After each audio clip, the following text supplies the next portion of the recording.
Joker 2 is an absolute box office disaster. This is a total flop, a bomb, a fail on every level that you can possibly imagine. And quite frankly, a lot of people out there, myself included, saw this coming a mile away. From the first time that I laid eyes on some of the early articles and previews of where this movie was going as a musical, and then, of course, the first trailers and teasers that dropped, everything about this movie looked like an absolute nightmare, following up on a $1 billion+ massive success 5 years ago. And this from Deadline Magazine and Anthony D'Alessandro, no one's laughing now. Joker 2 falls down with $39 to $40 million opening. How the sequel went sideways. Yeah. This is one of the most brutal articles I've ever seen from Anthony D'Alessandro. This is a pure numbers, math, facts guy. This is what he does at Deadline. And even Anthony couldn't get around the fact of how bad the Joker was. But stick around for this one because it's important to understand when this movie was greenlit during the time that David Zaslav was just stepping onto the scene in the newly merged Warner Brothers Discovery.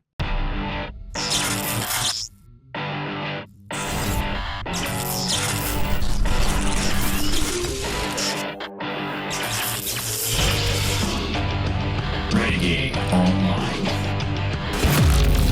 All right, let's go to this Anthony D'Alessandro article. Let's get to this one because I think this is honestly, in all the years that I have covered D'Alessandro's write-ups on Deadline, which has been very frequent here on Valiant Renegade. This is one of the more, if not maybe the most brutal one I've seen. There were no Fs given. No one is laughing now. Joker Folie falls down with 39 to 40 million. So they did update. He updated the headline. I wish I had taken a screenshot this morning that said 47 million. That is almost, if you're going from 47 to 39, that means the early morning projections out of Los Angeles that D'Alessandro had his hands on were overshot by a full difference. 20%. Yeah, I won't be surprised if this is still an overshoot. I won't be surprised if it comes in at 36, I think it's 37. I think we might see, I think we might see 38 by this point. How the sequel went sideways, says Anthony. This is a bloodbath, kids. This isn't a box office marketplace problem. This is a creative development problem, declared one movie marketing veteran this weekend over Warner Brothers' bold swing with Joker 2, which at a production cost of $190 million plus net. And I love how D'Alessandro points out, because people were talking about this was a $200 million picture. Okay. He says, and I think he's updated this. He says this came in a little bit cheaper than the 200 he was hearing. He was hearing 190, and he's updated that figure to say 190 net. Net, meaning that this thing probably costs a good bit more than $200 million, and the $190 million is with the tax credits back in. Ooh, dear God Almighty. Numbers. Well, we know 50 million went into the pockets of Joaquin, the director, and Lady Gaga alone. Yeah, sorry. I didn't know it was in the article. My bad. But back to this, which at a production cost of $190 million net is coming in way, way, way below forecasts at $39 million. And I want to remind people, just a week ago, the forecast coming into this weekend, some had it as high as 60 to 90 million. This is way off. Yeah, right, it's the Joker, but guess what? The joke's on Hollywood today. Yeah. Steeper than the 47 million, which was spotted by the town yesterday. Warner Brothers is reporting 40 million this morning. Others see it lower. Amazingly, the studio's overseas 80 million plus projection held up, with what's coming in at 81.1 million, opening total worldwide at 121 instead of 140. If anyone was betting on Joker 2 being a winning tentpole in their fantasy box office league this year or a year out, well, sorry, you just lost a ton of cash. This sequel, based on a DC Comics character, is one of the lowest sequel openings in memory to a major franchise film based on a comic book. It's certainly lower than the start of Marvel Studios' bomb last fall, The Marvels, and that was at 46 million. So this is officially worse than the Marvels. More people saw the Marvels at 3.3 million admissions in its opening weekend, versus Joker 2's 2.5 million per intelligence. And we're going to talk about those numbers because if you do some reverse engineering on this, you're starting to see how expensive these tickets are, okay? Well, and that tells me another thing, too, besides just the obvious reasons why this movie probably didn't work. I think it speaks to a bigger problem here. I think we're on the decline of the superhero film now. I think, because I even think by just pure, like, fact that the first film was $1 billion movie, I don't think anybody would have thought in a million years this was going to open this bad. None of us on this panel even thought, just out of pure because it wasn't a superhero movie. Shut up. It was some. It's still technically in that vein, though, right? And the first movie made $1 billion. I mean, maybe you have a different point you're trying to make, but I think they used the name, right? I think they used the genre, and then they gave us an artsy fartsy film that they spent way too much money on, and I think that's what it boils down to. Because this didn't hit. Let's rephrase that. They gave us a poorly written artsy fartsy film. Well, right. I just made this point on George's stream, though, too. We have not had a single hit comic book movie, superhero movie, anything tangentially connected to that since basically Deadpool and Wolverine, outside of that for the last 2 years. Mm-hmm. Well, more or less. But I mean, a lot of the Marvel fare has been terrible, and that's why. And I think this kind of falls in the same category. It all falls apart. But how many times have we watched Hollywood have a real and genuine hit that they do not understand, i.e. the original Joker movie they put out? No one expected that to be what it was, but it was. And then there were dramatic criticisms of the movie. There were feelings that it was some sort of promotion of a political point of view that was not in line with Hollywood. So they go for a sequel. And what kind of sequel do they give us? They give us Lady Gaga and a musical. What does that have to do with the original? Well. And then they take that and they step back the character progression in a full 180, according to Miss Michelle, who I spoke to over the weekend via the pro phone. But it sounds to me like that this movie it's a dud because they decided not to do what they did that was successful. Who would have thought? You're right, Pro. I'm not going to argue that because that's basically my review, right? That this movie is Todd Phillips saying the wrong people liked the first movie, so I'm going to try and make up for that now. But at the end of the day, my point is just by simple, pure, it doesn't matter because like not everybody listens to the same things that we do. Just the normie general public, you would think would have had enough interest in going to see this movie, and they didn't. That's the point I was trying to get to, basically. That's why they're terrified, because people like Valiant Renegade have got a voice that the mainstream is now listening to. And Midnight's Edge. Well, I'm going to show you why. Because I think, like me, like I said earlier, I think that the normies are not listening to our channels in large because that's what makes them normies. I get that. I think the normies were like me. They saw the trailer. They saw that it was a musical, and they said, what the hell is this? That may have played a big part into it. I'm not going to deny that. Valiant's election polling has a 20% uptick in normie approval, I'll just tell you. Let me read this paragraph, because this is where it really gets Paul Tassi. We're going to get to Paul Tassi. Let me read this next.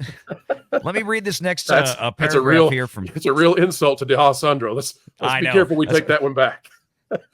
let me get to this. Let me get to this next paragraph here from DeAlessandro, because this is where the fire really starts.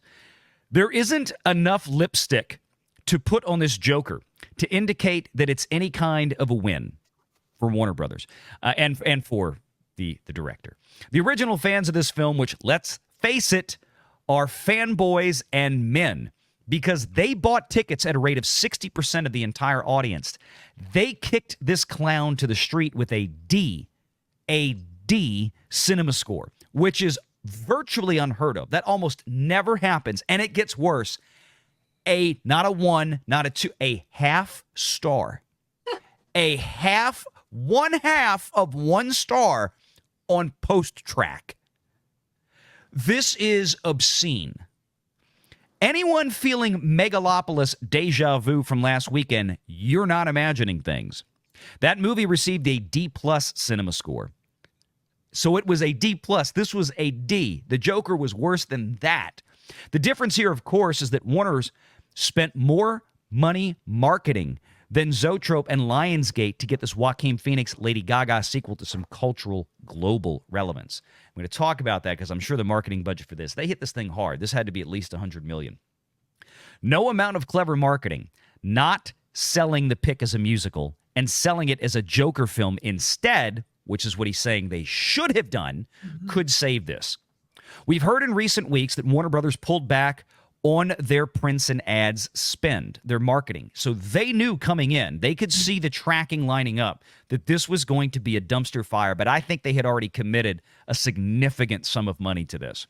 And that some exhibitors, not all, felt this drawback in the P&A. There's two schools of philosophies. It's normal for a studio to pull back on their marketing when they have a dud. They don't throw good money after bad. Think Indiana Jones and the Dial of Destiny and Disney, kids. However, some sources argue to me that Warner's could have pivoted the campaign more particularly on a film with this budget. I don't know. The audience exits say it all. The biggest promotional cardinal sin, launching this sequel which didn't have the goods at Venice. Why would any studio put a movie out there and let it sit on Rotten Tomatoes for a month with bad reviews? And let me say, not just bad. Critics and audiences lined up almost perfectly on this one in the mid to upper 30s out of 100 on this film. Well, and I think that's the answer to that question, right? Because in the past, especially more recently, the audience and the critics have been so diametrically opposed to each other that I think Warner Brothers played the long ball here. And I think they genuinely thought they might have had a hit on their hands. And I think that they thought that this was going to be fine with because normally this would be one of those type of movies we used to call critic proof, right? For those who may not remember that term from back in the day. So like, that's the thing is normally the studio could give two craps about what, some snobby critics are saying at Venice. That was their first mistake, was taking it to Venice. And that's where you can see the hubris, because they thought they had something good. They thought they had some Oscar winning, now the people that hated the first film, the right people are going to like this one. The critics are going to be on board with it. And you know what? So what if it pisses off the fanboys? They're still going to pay to come see it. No, we didn't. Yep. And, and I said, it's got to be more than just us, though. That's why these numbers are so bad. I think the general audience is just kind of getting turned off in general by the same old shit. To what your point was earlier, and this is what I wanted to bring up, sources tell me that this was part of Warner Brothers appeasing Phillips, the director of this film, which is why they allowed him to make this auteurish, Stephen Sondheim-like feature in the first place. Between the Hangover franchise and the first Joker movie, Warner Brothers has reaped $2.5 billion off of Phillips' fare at the box office. What do you do with a director who's done that much for you? You give him final cut. But he goes on, I like this. It's not about bad movies. It's about bad budgets, as I've written before. And auteur cinema comes at a cost. On the other side of the spectrum, do you know how much Brady Corbett's 3-hour indie with an intermission post-World War II, the Brutalist, cost? I hear $6 million. Some say that Joker 2 cost $200 million before prints and ads, marketing. We believe it's at $190 million plus net, okay? By the way, that's not the movie going over budget, and I couldn't believe this part because I thought maybe there were some reshoots. Maybe they had to go back and do a bunch of stuff, or maybe somehow this went over budget. D'Alessandro says this is not the movie going over budget. That's what the movie was greenlit at, is what he understands. Wow! This isn't a box office marketplace problem. This is a creative development problem. So this is actually, and I kind of love this, because they're Hollywood executives. They're looking at this film, and maybe one of these guys is from Warner Brothers. I have no idea. But they're not sitting here shaking a finger at the audience. These executives are going, no. They took something that worked, and they broke it. And I've been telling people for the last week, I said, be careful with this, because this movie was already on the production assembly line very early on. Might have been the first phase. But this movie, I said, based on the timeline that I could see, is when the pitches were being made and the green lighting and pre-production was starting, based on what was stated at IMDb Pro. I said, this is right about the time that David Zaslav was literally walking in the door. Well, that's what I had heard too. Yeah. Yeah. Well, apparently that is now confirmed.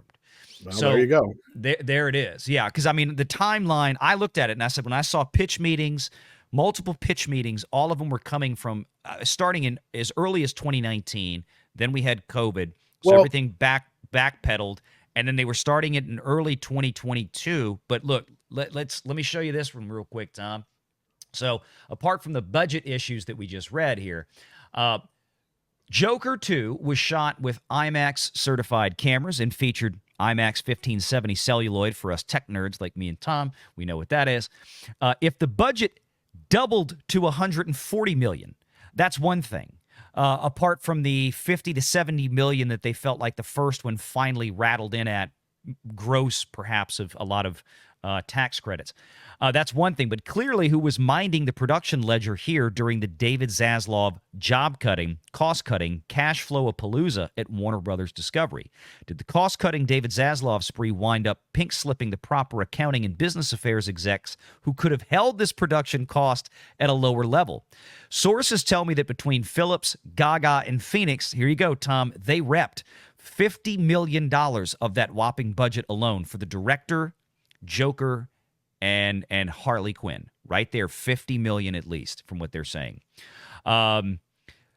Joker 2 was put into development by, Tom, Toby Emmerich, the administration prior to David Zaslav coming in, and the current Michael DeLuca, Pamela Abdy era at the Warner Brothers Motion Picture Studio. The movie isn't part of the current DC studio phase. Joker 2 was greenlit before James Gunn and Peter Safran took control. David Zaslav created a production flowchart a la Disney. And again, so the bottom line is this was all in motion before David Zaslav got in. And my thought process is this. He probably came in, and one of the first things, because he had 8 jillion other things to deal with besides this one production when he came there. Much bigger fish to fry. And he was probably told, hey, what do we have in the pipeline? And they probably told, well, the Flash is pretty far along, but we might have some problems there. Be prepared, David. We might have to spend another 100 or 200 million fixing it. Okay, great. What else? Well, we have another Joker movie with the same guy who made the first one. The first one did over $1 billion. And David's initial reaction was probably, great. We know that works. Do that again. And he probably moved on to frying much bigger multi-billion-dollar fish. And I think this is where we wound up. So, what do you seeing that now? $50 million consumed by Joaquin Phoenix, Lady Gaga, and Todd Phillips, the director. That's a lot of money.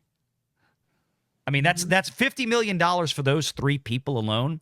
That's basically almost the entire budget of the first film 5 years ago. Yeah, Tom? it's a lot. Yeah. Pro? Yeah. I mean, I didn't know when you wanted me to jump in here on any of this because, I wasn't even 100% sure who exactly greenlit this movie per se, but I love how now that we know for a fact that it wasn't Zaslav who greenlit it, they're trying to still push the blame on him somehow in this failure. But yeah, because I was told that that was one of the things that was happening. And I can't imagine that Zaslav would have given them such creative control and that kind of a budget at that point, because from what we were hearing is everything was being cost cut. And even the Batman 2 was you got to make it shorter, cheaper, et cetera, and stuff like that. So, well, it sounds like that green lighting was happening right at the time that he was walking in. Even the deal for Beetlejuice doesn't sound like a deal that Zaslav would have made. I don't know if you heard about that. No. Because Tim Burton come out and said, he basically said the same thing that, what was his face over at Amazon who did the, not Doug Lyman. Who was it? Who did the Roadhouse? Was it him? Whoever made Roadhouse. Come out and said the same thing. Yeah. That if they would have went to theaters, they were only going to give them like 90 million or whatever. But if they sent it straight to Amazon, then they would get the full 200 million or whatever it was. As a turnkey, we're going to buy the whole thing from you. Exactly. It was the same damn thing here for HBO and Max or whatever, Max and Warner Brothers. Warner Brothers said, well, we'll give you this much if you take it to theaters, but if you send it to HBO Max, we'll give you 200 million. That does not sound like a deal that David Zaslav would make. Yeah, well, David Zaslav made it very plain. If you recall, the very first earnings call that he did in May, I think it was May, of 2022. It was the first Warner Brothers earnings call that we covered here on Valiant Renegade, and that was one of the, I think to that point, that might have been the biggest live stream we had done up to that point in 2022. We had almost 3,000 people watching that morning covering David Zaslav's live earnings call. And he and JB Perrette, who was basically the studio head of Max, head of studios and streaming, they made it very plain that, and you probably remember this, Tom, because we talked about it a lot after that, Zaslav and Perrette both they didn't mince words. They said that this whole idea of collapsing the entire window into streaming is stupid, and we're not doing that anymore. It was a direct refutation of Jason Killar's Project Popcorn that he did all through 2021, which is why he was one of the first guys David Zaslav fired. So I think you're kind of right. I think that it doesn't sound like a deal that David Zaslav would have struck, but I think there's a chance here by the time he really got his fingers into this, or by when this happened, because we don't know exactly the date. At that point, the train's already gone. If you sign a contract, he has to assume the contract as it exactly. is. And Todd Phillips, at that point, look, I get it on paper. You want this guy to make you a sequel to the biggest movie you've had in the last, 5 years, probably for Warner Brothers at that point, if not more than that. Mm-hmm. And what else is he going to do if he doesn't have complete creative control? He's going to walk, because he flat out said he doesn't want to make another one. Make sure you're subscribed to Valiant Renegade and join us every Sunday at 6 p.m. Eastern for the live show.